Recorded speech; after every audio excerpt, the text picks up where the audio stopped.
Hello there. This is first tutorial video about Implastation, and in this video I will show you how to import DICOM file and make alignment with the STL file. So firstly we need to open the Implastation, and after that we need to create a new project. So we open the new project, and the software asking us to choose the DICOM file. If you have DICOM files on your on your CD, you need to transfer them on your hard disk first, and after that choose it from there. Click only on one file and click open. So on this stage we need to make a small trimming. You just drag the borders, and if it's needed we can rotate the DICOM file. Yes, and it looks pretty well. We click OK.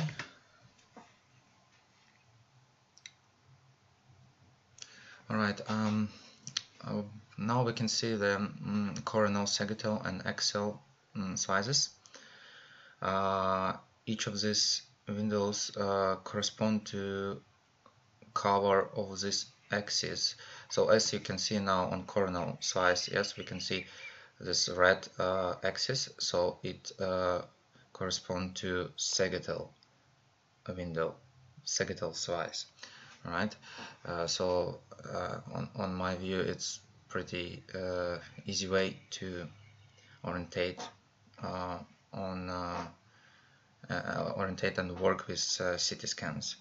So on this side we can see the volume view.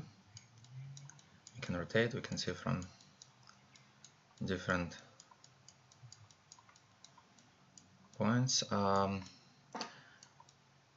and the slice view I will explain you later. Alright, so now we need to add the STL file and make alignment. So we proceed to STL tray and click Add STL.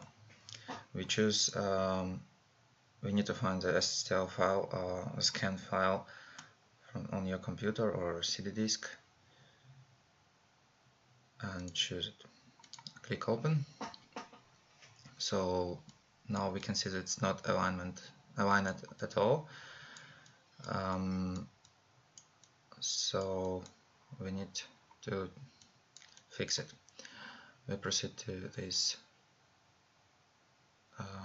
So on the right we now can see our STL. We can change the color if it's needed. We can make it visible or not visible. We can lock it. If we have problems with your 3D scanner, or it's too old, would say, and it has some deformation, you can heal it, or you can delete it or export. Now we are interested in make alignment.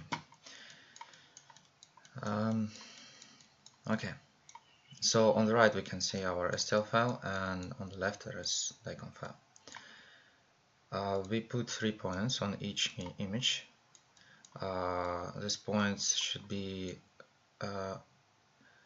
as far as possible from each other. Okay.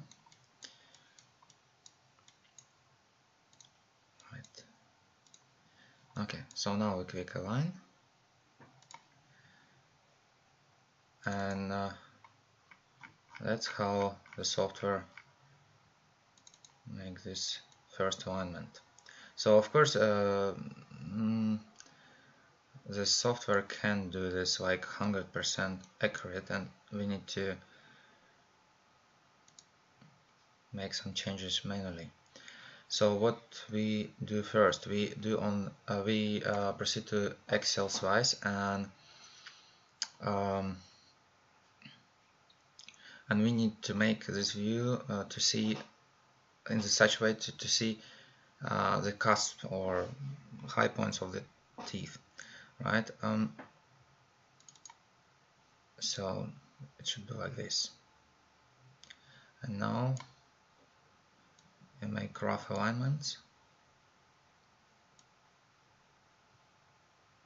Okay, that looks perfect. So if we can rotate it just by dragging the edges, or we can move whole STL file by just dragging this small square in the middle. Alright, so the next step will be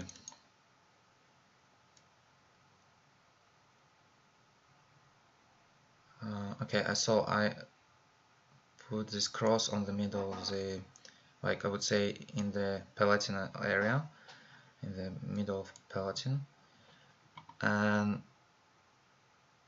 we proceed to coronal view just to see how is it good. Do we need to do some rotation here or not?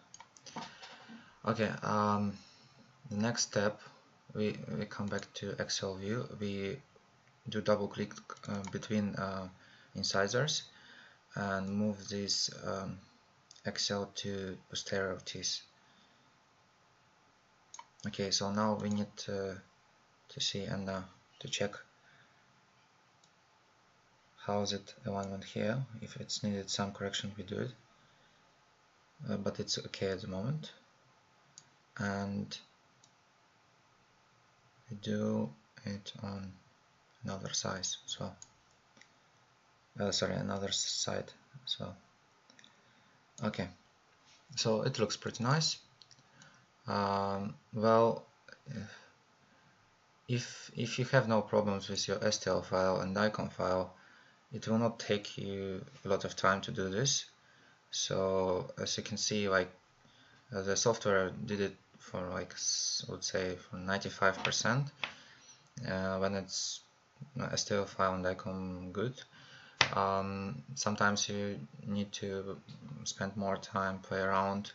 If you have a lot of crowns, bridges, because it creates some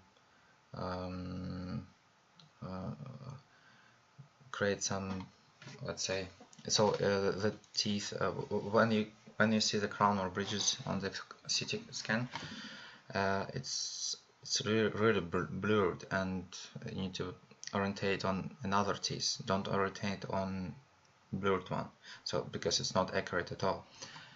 Alright, so I think that's it for this for now. This is the end of the first video. Thank you for your attention.